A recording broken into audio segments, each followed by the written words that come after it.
महरू के पापा जब महरू को घर से निकाल देते हैं तो अब उसके पास रहने के लिए कोई जगह नहीं बचती। फिर वो फैसला करती है कि जैन के पास दोबारा वापस जाया जाए। वो जैन के पास जाती है, बहुत रोती है, मिन्नत समाजत करती है और कहती है कि मुझे घर में रख लो।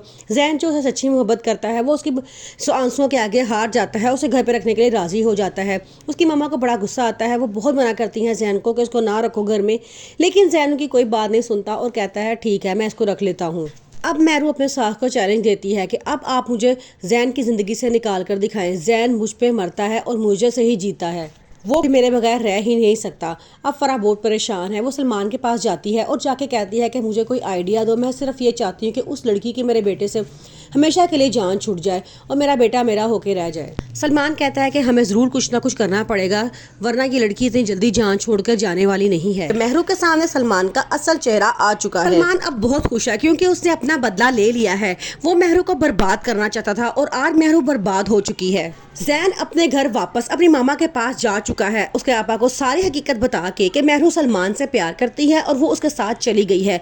जब उसके पापा ये सारी बात सुनते हैं उन्हें बड़ा गुस्सा आता है। जैसे ही महरू घर आती है तो महरू को बहुत डांटते हैं, यहाँ तक कि उसे अपने घर से निकल जाने का कहते हैं। अब महरू के पास कोई जगह नहीं बची जहाँ वो सर छुपाने के लिए चली जाए। जैन और उसकी मामा ने मिलकर अब फैसला किया है कि महरू को तलाक दे दी जाए, क्योंकि महरू जैसी लालची औरत का उनके घर में अब कोई मकाम नहीं है। दूसरी तरफ ज़ारा और वहादी की शादी की तैयारियां शुरू हो चुकी हैं। ज़ारा बहुत खुश है क्योंकि उसके दिल में मौजूद तमाम शकूक व शुबहात अब दूर हो चुके हैं।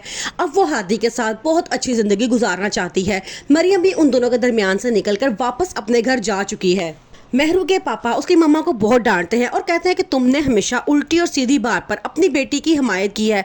आज देख लो उसका नतीजा ये निकला है कि वो इस तरह बर्बाद हुई है कि अब उसके पास रहने का कोई ठिकाना नहीं बचा। महरू की सारी हकीकत जानने के बाद जैन अब अपनी मामा के पास वापस चला जाता है और महरू को तलाक देने का फैसला करता है। सलमान जब देखता है कि अब महरू खाली हाथ रह चुकी है तो वो महरू से मिलना बंद कर देता है। महरू बहुत परेशान है, वो बार बार सलमान से कांटेक्ट करने की कोशिश करती है, लेकिन सलमान उससे आगे से कोई रिस्पॉन्स नहीं देता।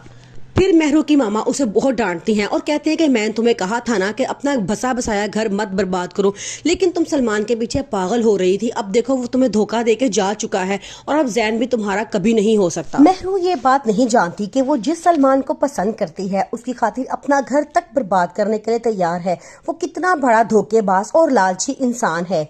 सलमान फराह के साथ मिल जाता है उसे, क्योंकि जैन को महरू की हकीकत पता चल चुकी है और महरू बार बार उसके सामने इस बात का इतराफ कर चुकी है कि वो सलमान को पसंद करती है और उससे शादी करना चाहती है।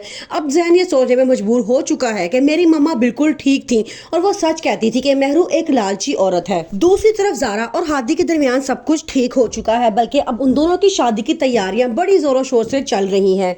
महरू की मामा अपनी बेटी की हकीकत जान चुकी होती हैं। वो बारहा उसे समझाने की कोशिश करती हैं कि तुम जैन के साथ ऐसे मत करो, लेकिन वो कहती है मैं सलमान को पसंद करती हूँ और जैन जैसे पागल इंसान के साथ जिंदगी महरू की मामा अपनी बेटी की हकीकत जान चुकी होती हैं। वो बारहा उसे समझाने की कोशिश करती हैं कि तुम जैन के साथ ऐसे मत करो, लेकिन वो